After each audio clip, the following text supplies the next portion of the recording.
My fiancé planned a lavish wedding without me, ignoring everything I wanted. So, I canceled it all. Now she's painting me as the villain. I'm a 32-year-old guy, and up until a few months ago, I thought I had everything figured out. I had a fiancé, we were engaged, and we were supposed to be getting married. Simple, right? Wrong. What started out as a normal relationship turned into one of the most manipulative, deceitful situations I've ever been in. So, here's how it all fell apart. I met A 3 years ago.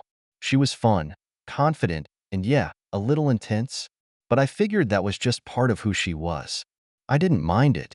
Hell, at the time, I thought it was refreshing compared to my last relationship, which had ended in a slow, quiet fizzle. On the other hand, was full of energy. When she wanted something, she went after it. At first, it was great. We clicked. But over time, I started to see that intensity bleed into everything, especially when it came to control. She had to make the decisions, be in charge. I noticed it, but didn't say much because we were happy, or at least I thought we were. We got engaged last year. It was low-key, just the two of us at home.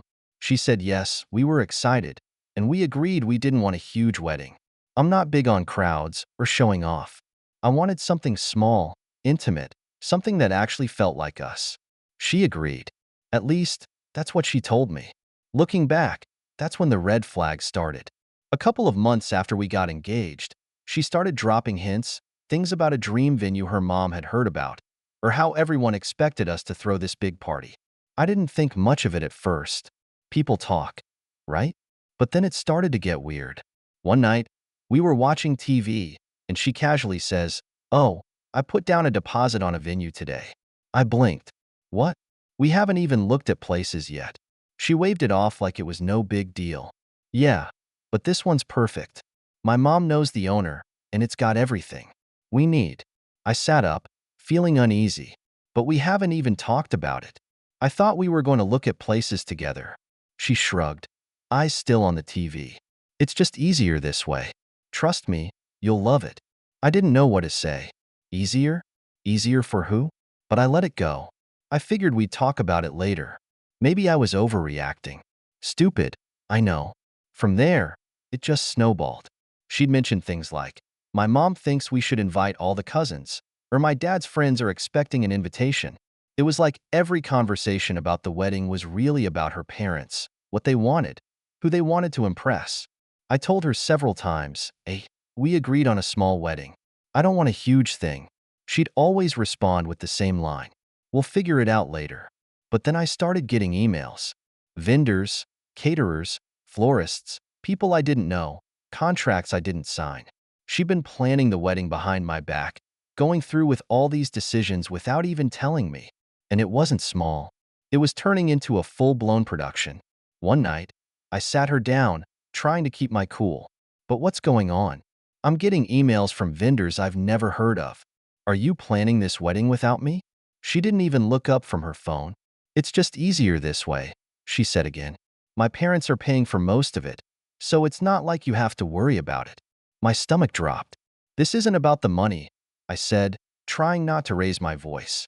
"It's about the fact that you're making all these decisions without me. We talked about having a small wedding." She sighed, like I was the one being difficult. "Yeah, but that was before we realized how many people we have to invite. It's not just about us, you know? My family has expectations." I was stunned. Expectations? Since when did their expectations matter more than what we wanted? But before I could even get another word out, she said, "Look, you don't understand. This is what my family does. It's a big deal for them. It's just one day." "One day?" I shot back. "It's not just one day. It's supposed to be about us, not about putting on a show for your family." She finally looked at me, but it wasn't with any kind of sympathy or understanding. "It's just a wedding, okay? You're making this a bigger deal than it needs to be." I felt like I was losing my mind. "I'm making it a big deal? You're planning a massive wedding without me. This is supposed to be our wedding, not yours and your parents'. Do you not see the problem here?" She didn't, or maybe she didn't care. The next day, I got a call from her mom, Mrs. E. She had that fake nice tone people use when they're trying to manipulate you. "Hi, dear," she said. "I just wanted to make sure everything's all right. I told me you were a little stressed about the wedding plans. I wanted to let you know that we're more than happy to cover the extra costs, so you don't have to worry about that. We just want this to be a beautiful day for everyone." Everyone? Code for everyone except you.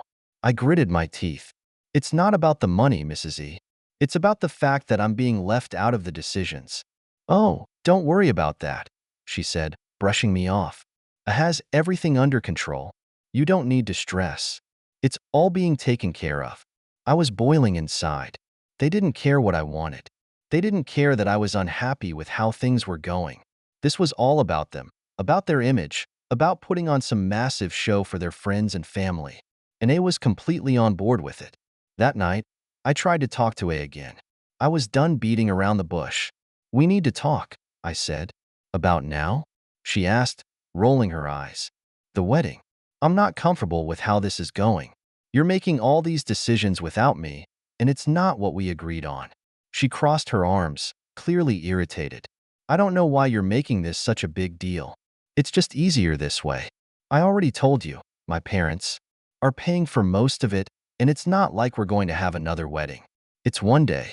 Let it go." I couldn't believe what I was hearing. Let it go? This is supposed to be our wedding. Eh? Why do your parents get to decide how it happens? Why is it all about what they want? She threw her hands up in frustration. "Because that's how it is. My parents have connections. They want to throw a big wedding, and they're paying for it. What's the big deal?" I was shaking with anger at this point. "The big deal is that you're completely ignoring what I want. You're acting like this is all for them. What about me? Does my opinion not matter?" She just stared at me, and I'll never forget what she said next. "It's too late to back out now. Everyone already knows." That was the moment I knew it was over. She didn't care. She wasn't even pretending to care anymore. In her mind, this was done. The plans were made, the invites were sent, and I was just supposed to fall in line. I didn't sleep that night. I lay there, staring at the ceiling, thinking about how we'd gotten to this point, how I'd let it get this far. The next morning, I made my decision. I sat her down again. "Hey, I can't do this." She looked at me like I just told her the sky was purple. "What do you mean?" "I mean, I can't marry you. Not like this. You've shown me exactly how little my opinion matters, and I'm not okay with that." Her face went from confused to furious in seconds. "You're kidding, right? You can't call off the wedding now. Do you know how embarrassing that would be?" "There it is again," I said. "Embarrassing. That's all you care about. How this looks to other people. You don't care about me.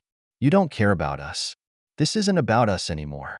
She got up and started pacing, yelling, "You can't do this. You can't just walk away. My family will never forgive you." I stood up too. "I don't care what your family thinks. I'm done. This isn't what I signed up for." And then she said something I'll never forget. "You're ruining my life.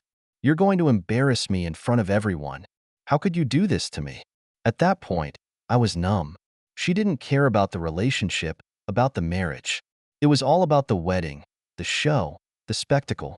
"I'm sorry," I said, grabbing my keys, "but I'm not going through with this." She stared at me like I just slapped her. "You're not serious. You're just upset. We'll figure it out. You can't cancel the wedding."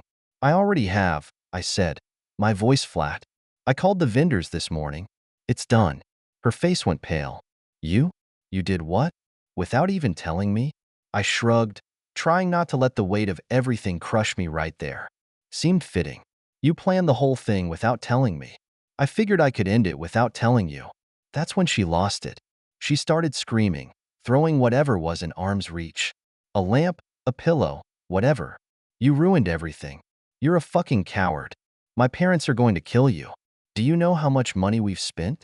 How much they've spent?" I didn't flinch. That's the problem. This whole thing was always about money and your parents. It was never about us. She stopped, her chest heaving, eyes wild. "You're going to regret this. I swear to God. You'll regret this. My family will destroy you." I nodded, already halfway out the door. "Maybe, but at least I won't hate myself for marrying someone who doesn't give a damn about me." I walked out, slamming the door behind me. My phone started buzzing with calls from her and her parents. I didn't answer. I knew they'd twist this into being my fault, that I was the ruined everything. And sure enough, they did. A's mom left a voicemail an hour later. You've humiliated us. We welcomed you into our family, and this is how you repay us? You've embarrassed us in front of everyone. We'll make sure everyone knows the truth. You're unstable, and you never deserved her. Unstable. That's what they decided to go with. A's dad even threatened to sue me for the money they'd already spent. But I knew they couldn't actually do that. I didn't sign any contracts and they paid for everything. I was free. Legally at least. But emotionally, that was another story. It's been months. And her family still blames me for everything.